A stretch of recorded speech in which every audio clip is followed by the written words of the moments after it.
This was the week where Omicron spread faster in New York City than poke and ironic tattoos. All right. Omicron is a true hipster of the pandemic, gentrifying the fuck out of COVID. It is everywhere. It is unstoppable. And yet somehow it's promising to make communities like safer. It's like, we're not as bad. Omicron is breaking through 2 doses of the vaccine, and in some cases, the booster as well, which is not a guarantee. And Biden is now warning of a winter of, quote, illness and death.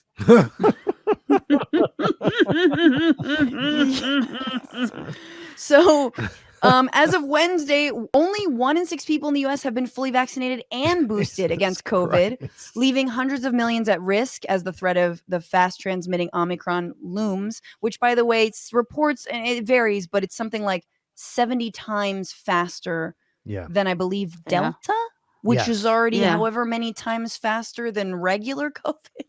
Yeah. An average of nearly 120,000 new cases are being diagnosed each day, according to data from Johns Hopkins, 50% more than a month ago. And we have now this statement from an outgoing head of the NIH, National 1 million Institute for Health. The U.S. could see 1 million cases per day, warns departing NIH director Francis Collins. I just love, like, ready to go, man. Yeah. Good luck. Anyway, and that is my cue. I like how, this person was just like, okay, I can deal with 1 variant, maybe 2, but when we get to O, I'm fucking out of here. Like, O stands for out of here. Omicron, bye-bye. Francis continued, even if it has a somewhat lower risk of severity, we could be having 1 million cases a day if we're not really attentive to all those mitigation strategies.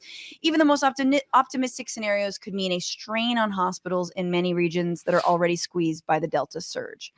And then this last quote I thought was good. I know people are tired of this, he said, acknowledging Americans' fatigue of having weathered almost 2 pandemic-stunted years. I'm tired of it too, believe me, but the virus is not tired of us.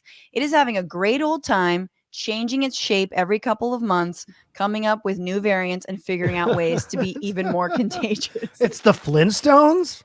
It's having a great old time?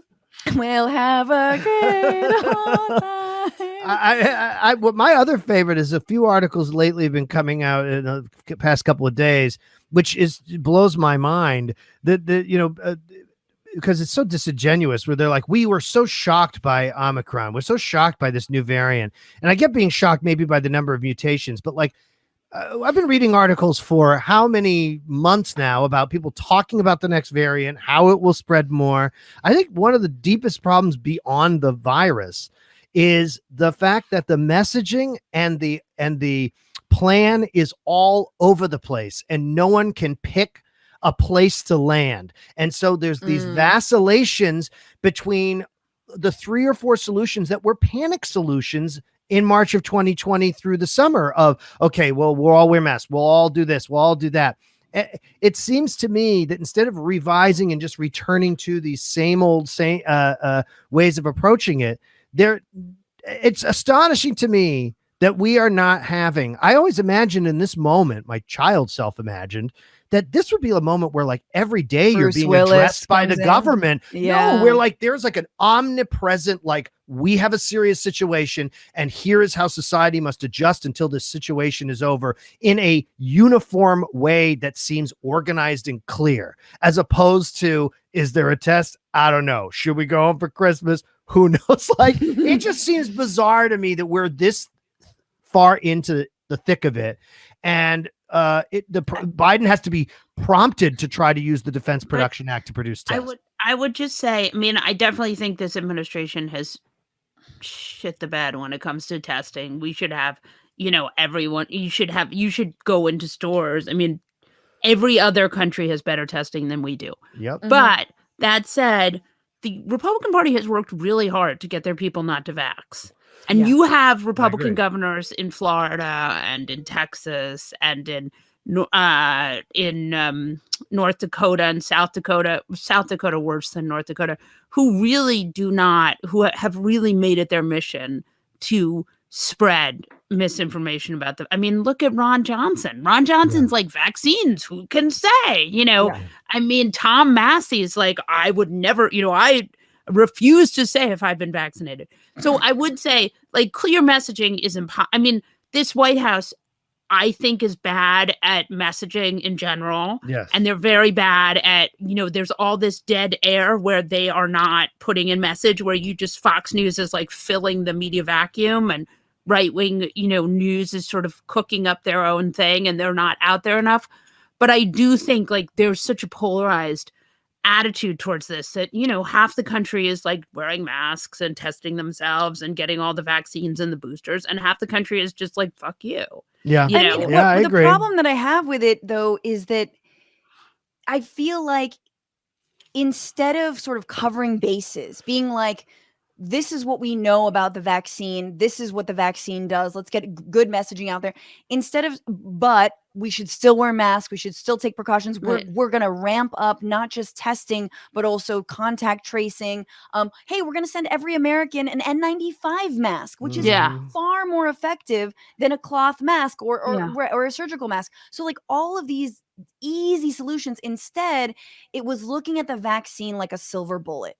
And I think that looking at it and treating it like a silver bullet almost further entrenched anti-vax, anti-mask, anti-COVID folks, and who are now like, see, there's breakthrough cases. And so it's like we've screwed ourselves either way, rather than sort of kind of acknowledging that we are in unprecedented times, but we really are. We don't know what the solution is.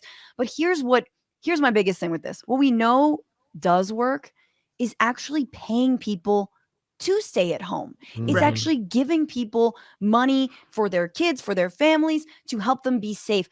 We don't even have also days off to get vaccinated, days off to get better after if you have side effects from the vaccine, days off for COVID, obviously.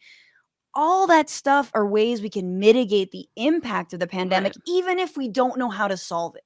And we're running out of that political capital as well. Well, this is what I'm saying. That's what you just said is what I think I was trying to put forward is that it is amazing to me that there are some powers of the presidency and the bully pulpit, but also executive order that can allow a lot of these things to even happen, even if it was to be overturned or challenged in the courts. That's where it kind of blows my mind, because there's a catering to this anti-vax movement in the Republican Party, because there's this fear again of losing these voters, these unvaccinated voters. So everything is done in this mitigated way where it's like, you should get vaccinated, but hey, you're kind of okay as a human being. We don't think you're subhuman because you didn't get vaccinated. You are. And so therefore everything becomes watered down, and everything becomes trying to cater to both things. Like, let's have concerts, let's have all these things continue. We have the silver bullet thing. I mean, the FDA is dragging their feet on this Pfizer COVID treatment. There's no need for the FDA to do this. And it is strange because it's counterproductive to, you would think, even the corruption of pharmaceuticals. You know, they have to get through all the data. I mean, that is, you know, they filed it. They want that pill out there because it has a very good treatment policy. I mean, good treatment numbers. I would just say they have, you know, this humongous application that they have to get through. So, I mean, they're pushing really hard to get it out fast. I mean, I do agree, but I also think, like, we have to remember contact tracing became a no-go in this country early on. Because Republicans were all over it. They were like, they want to find you, they want to get you. And, you know, I mean, in normal countries, you know, in Europe, they contact. I mean, France, I was in France in November. Everyone wore masks. They smoked. They wore masks. They all showed their vax cards everywhere they went. It was just like normal stuff. Yeah, just like Canada. I went to the movies in Canada. I went and had dinner in Canada. It was like the real world. The rest of the world, even with this horrible stuff, has found ways that are reasonable to adjust. And I would argue that these things, I mean, if we're going to throw out these rights to be challenged in the Supreme Court, we might as well do it. So if we're saying, oh, this violates this right to contact trace, do it. Why not? Just Well, I do mean, it and then say it's illegal later. And Biden Leave us did, I mean, now. this administration did have a win on allowing the vaccine mandate for private employees to go forward. I think that's Yeah. worth mentioning. Yeah. So there is that. I think the biggest thing we've talked about on this show before, we had journalist Sarah Lazar on, who's been reporting about this TRIPS waiver in the WTO, because in fact, these variants are a result of not getting the vaccine out to, the Yes. global south and Yes. countries that can produce mRNA Africa. vaccines. Yes. And the fact that Biden in theory is saying yes, but in practice is not pressuring the WTO and like big pharma on that level, it's the biggest fucking hypocrisy. And we're going to keep having these variants until we drop those patents. Right. But I Um, mean, I would say yeah. even the mRNA vaccines are hard to store and they're hard to get out. I mean, he should buy the recombinant protein vaccine that Dr. Hotez is working on, and it's cheap, it's easy, they can show them how to make it. I mean, this administration could do a lot. I mean, they need to Yeah. be vaccinating the world, and I agree. I think the mRNA vaccines are going to be too unstable to go to Africa. But there are a lot of really good vaccines that are more stable and you could take to a place like that where you don't need the same kind of refrigeration. I mean, yes, in terms of like distribution, I understand Yeah. that's, but in terms of manufacturing, other countries like South Africa do have the capacity, Yeah. like India have the capacity. But yes, distribution is a different thing. But again, we were talking, these companies aren't working together to find No. the best vaccine. No. You know what? are we Yeah, doing? but and I know this would never happen, but to me, I don't understand. Sometimes just break the law or break the norm. Seize the companies. Make it just Yes. seize the government. Just seize the companies. Like Nationalize to me, that shit. It would be worth it to if you save people and save us from a disease.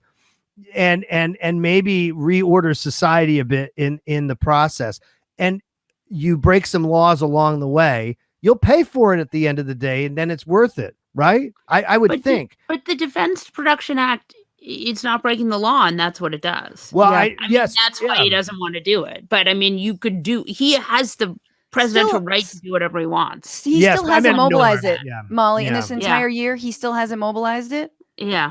No, he's not mobilized, and that's what I'm saying is that I think that if he did, I would gather that someone would challenge it legally. That's what I mean. What's going on, Frantifa? If you haven't already, subscribe to this channel right now. Hit that button. And also, you can become a patron and support the show every single week. Get access to bonus episodes and exclusive merchandise. Patreon.com/Bitchuation Room. Do it.